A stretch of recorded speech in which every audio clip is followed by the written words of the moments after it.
جانتا کوئی دونوں کو جانتا۔ اب جب قرآن مجید نازل ہونا شروع ہوا تو جو اہل کتاب میں سے کچھ لوگ اپنی کتابوں کے ساتھ اور اپنے آپ کے ساتھ انصاف کرنے والے تھے تو انہوں نے قرآن مجید کی تعلیمات کو قبول کیا، قرآن کو مان لیا، خوش ہو گئے کہ ہماری کتابوں میں جو آخری نبی کی نشانیاں تھیں، بشارتیں تھیں، آخری کتاب کی بات تھی، وہ اللہ نے ہمیں نصیب کر دی۔ اس پر وہ خوش ہوئے۔ ان میں حضرت عبداللہ بن سلام مشہور ایک پہلی کتابوں کے عالم ہیں، بہت بڑے عالم تھے، وہ مسلمان ہوئے اور فرمایا اپنے تمام معتقدین کے مسلمان ہوئے۔ اسی طریقے سے حبشہ سے بہت سارے لوگ مسلمان ہوئے جو پہلی کتابوں کو جانتے تھے، لیکن کچھ لوگ انہی لوگوں میں سے جو پہلی کتابوں کو جانتے تھے انہوں نے کہا ہم قرآن کو تو مانتے ہیں، نبی آخری کو بھی مانتے ہیں، لیکن کچھ باتیں ایسی جو ہمارے مذہب میں ہمیں اچھی لگتی ہیں ہم ان کو نہیں چھوڑیں گے، ان کو ساتھ ساتھ ہم چلائیں گے، ان کو بھی مانیں گے ان کو بھی مانیں گے۔ تو ان کو کہا گیا ہے کہ انہوں نے قرآن مجید کو پورا نہیں مانا، کچھ حصے کو مانا، کچھ حصے کا انکار کر دیا، کیونکہ جس حصے میں انسان کسی اور مذہب کی ملاوٹ کرتا ہے تو وہ قرآن کو نہ ماننا ہے۔ قرآن مجید کی دعوت یہ ہے ادخلوا فی السلم کافہ، کامل طور پر مکمل طور پر اسلام میں داخل ہو جاؤ، بس خوشی ہے تب بھی اسلام کے مطابق، غمی ہے تب بھی اسلام کے مطابق، بیماری ہے تب بھی اسلام کے مطابق، اگر صحت ہے تب بھی اسلام کے مطابق، ہر حال میں ہر کام اسلام کے مطابق، ہر جگہ پر ہر وقت میں اسلام کا لحاظ۔ تو پھر یہ ادخلوا فی السلم کافہ کہ اسلام میں مکمل طور پر، کامل طور پر، پورے کے پورے داخل ہو جاؤ۔ تو فرمایا والذین آتیناہم الکتاب، اور وہ لوگ جن کو ہم نے کتاب یعنی پہلی کتابیں تورات، انجیل، زبور، پہلی کتابیں دی تھی، یفرحون بما انزل الیک، خوش ہوتے ہیں وہ اس کتاب کی وجہ سے جو آپ کی طرف اتاری گئی آئے محمد کریم صلی اللہ علیہ وسلم۔ قرآن مجید اللہ کا کلام ہے۔ ایک حدیث میں آتا ہے تبرک بالقرآن، قرآن کے ذریعے برکت حاصل کرو، فإنہ کلام اللہ، بس بے شک وہ اللہ کا کلام ہے۔ قرآن کے ذریعے سے برکت حاصل کرو، گھر میں قرآن پڑھا جائے برکت، دکان کاروبار کی جگہ پر قرآن پڑھا جائے برکت، جہاں بھی قرآن پڑھا جائے وہاں برکت ہوتی ہے۔ اور قرآن ایسا ہے کہ جس کو اتارنے والا اللہ، دینے والا اللہ، بھیجنے والا اللہ، آج بھی اللہ پاک قرآن کو سن کے سب سے زیادہ خوش ہوتا ہے۔ سورہ مزمل میں آپ دیکھیں اللہ اپنے نبی کو حکم دے رہا ہے قم اللیل الا قلیلا، رات ساری آپ کھڑے ہو کے قرآن پڑھو، ہاں مگر تھوڑا سا حصہ، الا قلیلا، تھوڑا سا حصہ سونے کی اجازت ہے، ورنہ ساری رات تم قرآن پڑھو اور مجھے سناؤ۔ قم اللیل الا قلیلا، اور پھر نرمی کر دی اب انقص منہ، تھوڑا سا ایسے چلو اور کام کر لو، نصف آدھی رات سوگو، آدھی رات اللہ کا قرآن پڑھو۔ واقعہ ہے حضرت ابو بکر صدیق رضی اللہ تعالیٰ عنہ اپنے گھر میں قرآن پڑھتے، اس وقت گھروں کی وہ چار دیواریں وغیرہ نہیں ہوتی، گھر کے ساتھ ان کی جگہ بنا لی نماز پڑھنے کی مسجد کی طرح، اسی میں ہم قرآن پڑھتے۔ تو رات کو جب قرآن پڑھتے تو بوڑھے، مرد، عورت، جوان، سارے لوگ جو بے ایمان تھے، ابھی تک ایمان نہیں لائے تھے، وہ بھی آ جاتے، اکٹھے سنتے اور جم کٹا بن جاتا۔ مکے والے خود حیران ہو گئے جو کافر تھے، اگر یہ بابا یہ ابو بکر یہ قرآن پڑھتا ہے سارے لوگ مسلمان ہو جائیں گے۔ انہوں نے حضرت ابو بکر صدیق پر پریشر ڈالا، یا تو قرآن پڑھنا بند کر دو یا مکہ چھوڑ دو۔ تو میں قرآن پڑھنا بند نہیں کر سکتا، مکہ چھوڑ دوں گا۔ یہ ہجرت سے پہلے کی بات ہے، ابتداء اسلام کی بات ہے۔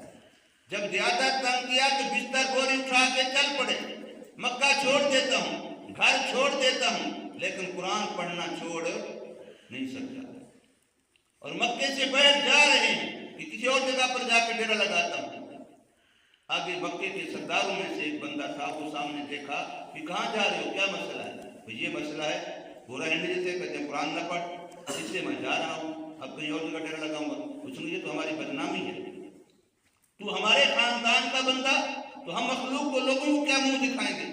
یہ تو ہماری بدنامی ہے کہ ہم نے اپنے ایک بندے کو شہر سے نکال دیا، بلا گناہ بلا وجہ شہر بدر کر دیا، اور بندہ انتہائی شریف، انتہائی با اخلاق۔ تو وہ کہتے ہیں میں آپ کو پناہ دیتا ہوں، آپ واپس ہو۔ اس وقت کا مسئلہ، آج بھی مسئلہ یہ، اگر ایسے حالات بنتے ہیں، کوئی ایک کافر کسی مسلمان کو یا ایک مسلمان کسی کافر کو پناہ دے دے تو وہ سب کی طرف سے پناہ ہو جاتی ہے، اب اس کی جان مال کو کوئی نقصان نہیں پہنچا سکتا۔ تو وہ واپس لے آئے، انہوں نے پھر وہی قرآن، تو گویا قرآن ایسا اللہ کا کلام ہے جس کو سن کر کے خود اللہ حد سے زیادہ خوش ہوتا ہے، حد سے زیادہ خوش ہوتا ہے۔ ہمیں اس کی قدر نہیں، ہمیں پتہ نہیں ہے۔ آپ اتنا صرف پڑھتے ہیں الحمد، کم از کم آپ کو 50 نیکیاں ملتی ہیں، للہ 30 نیکیاں اور مل گئی، رب 20 نیکیاں اور مل گئی، کم از کم کی بات کر رہا ہوں۔ اب آپ نے اتنا پڑھا الحمدللہ رب العالمین بھی نہیں پڑھا، 100 نیکی آپ کے کھاتے میں لکھی گئی، 100 نیکی آپ کے کھاتے میں لکھی گئی۔ ایک بچہ آپ کا قرآن پڑھنے آتا ہے، کسی کا بھی بچہ ہو، ناظرے پڑھتا ہے، یاد پڑھتا ہے، کوئی بات نہیں، اب وہ اسی لفظ کو استاد نے سبق دیا، وہ اس لفظ کو مثال کے طور پر 15 دفعہ پڑھتا ہے تاکہ سبق کو یاد کروں، استاد کو سناؤں، تو اس نے کتنی نیکیاں کما لی؟ 1500 نیکیاں کما لی۔ اگر یہی لفظ آپ نماز میں پڑھتے ہیں تو پھر ایک حرف پر 100 نیکی ملتی ہے۔ پھر آپ نے جب الحمدللہ رب اتنا پڑھا ہے تو آپ کو 1000 نیکیاں ملی۔ اور اگر آپ نماز بار بار ہر رکعت کی جگہ پڑھتے ہیں نا، پوری سورۃ فاتحہ کتنے نیکیاں ہوں گی؟ ہمیں احساس ہی نہیں ہے۔ ویسے پیسوں کا بڑا پتہ چلتا ہے کہ اتنے آئے ہیں، اتنے گئے ہیں، اتنے کمائے، اتنے خرچ کیے، امیر کو بھی غریب کو بھی ہر ایک بڑا دن کے پتہ چلتا ہے۔ اس کا نہیں پتہ چلتا کہ مرنا بھی ہے، نیکیاں بھی جمع کرنی ہے، اور نیکیاں جمع کرنے کا طریقہ یہ ہے کہ جب آپ قرآن پڑھیں، نماز میں پڑھیں، اگر آپ کو یقین ہو کہ مجھے ایک ایک حرف پر 100 نیکی مل رہی ہے، تو آپ نماز میں قرآن سے لمبی صورتیں پڑھیں گے، چھوٹی صورتیں پڑھیں گے؟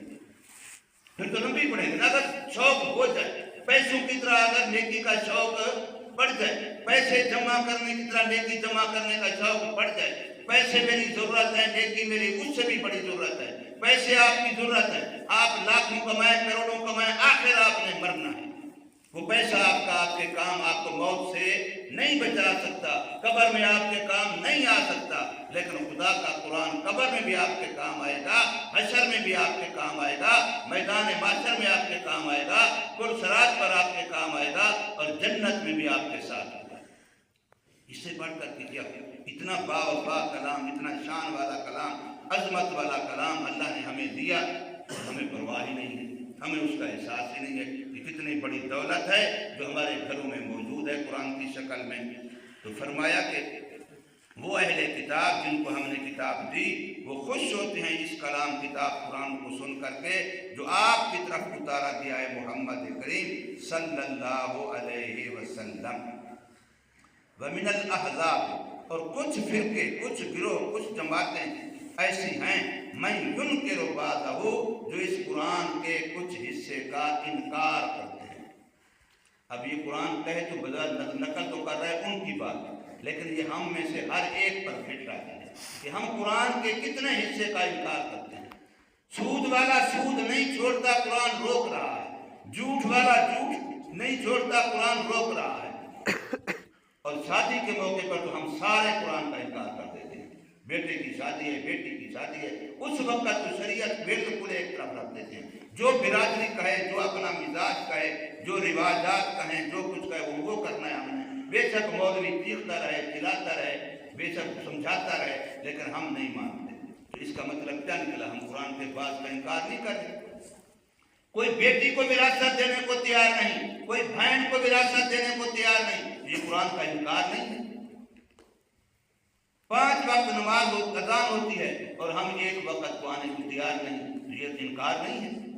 تو اس لیے فرمایا وَمِنَ الْأَحْزَابِ مَن يُنكِرُ بَعْضَهُ، اور کچھ گروہ، کچھ فرقے، کچھ جماعتیں ایسی ہیں جو قرآن کے کچھ حصے کا انکار کرتی ہیں۔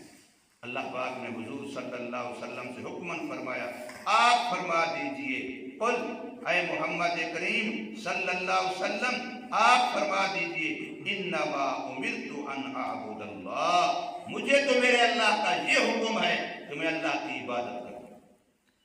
عبادت صرف نماز کا نام نہیں ہے، عبادت صرف ذکر و تلاوت کا نام نہیں ہے، عبادت مکمل زندگی کو شریعت کے مطابق گزارنے کا نام ہے۔ چاہے وہ دنیا کا کوئی کام ہے، دکانداری بھی کرنی ہے تو وہ بھی شریعت کے مطابق، واش روم بھی استعمال کرنا ہے وہ بھی شریعت کے مطابق، میاں بیوی نے تنہائی کا تعلق قائم کرنا ہے وہ بھی شریعت کے مطابق، تو تب انسان عبادت گزار ہے۔ یہ نہیں ہے کہ بس نماز تو پڑھ لی اور باہر نکلا تو پھر جھوٹ بھی ہے، سود بھی ہے، رشوت بھی ہے، کمی بیشی بھی ہے، سب کچھ تول میں دکان پر بے ایمانی بھی ہے، اور کہے میں بڑا عبادت گزار ہوں، میں نے ابھی نماز نہیں پڑھی۔ تو یہ نمازیں یہ عبادتیں نہیں ہیں۔ تو فرمایا انما امرت ان اعبد اللہ، میں حکم دیا گیا ہوں اللہ کی طرف سے کہ میں اللہ کی عبادت کروں، ولا اشرک بہ، اور اس کا کوئی شریک سانجی بھائیوال نہ بناؤں، نہ اللہ کی ذات میں کوئی شریک ہے، نہ اللہ کی صفات میں کوئی شریک ہے، نہ اللہ کے اختیارات و افعال میں کوئی شریک ہے۔ وہ اپنی ذات میں بھی وحدہ لا شریک لہ ہے، اپنی صفات میں بھی وحدہ لا شریک لہ ہے، اپنے افعال، اختیار، قدرت میں بھی وحدہ لا شریک لہ ہے۔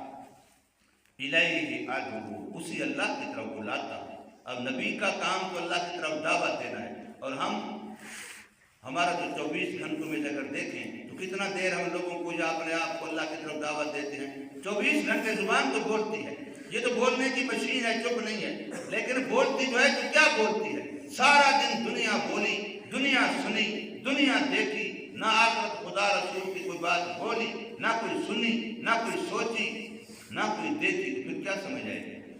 دین تو تب سمجھ آئے گا جب ان ذرائع کو دین کے لیے استعمال کیا جائے گا۔ الیہ ادعو، اسی اللہ ہی کی طرف بلاتا ہوں میں، دعوت دیتا ہوں میں، وَإِلَيْهِ مَآبِ، اور میرا ٹھکانہ، میرا جانا، میرا لوٹنا اسی اللہ ہی کی طرف ہے۔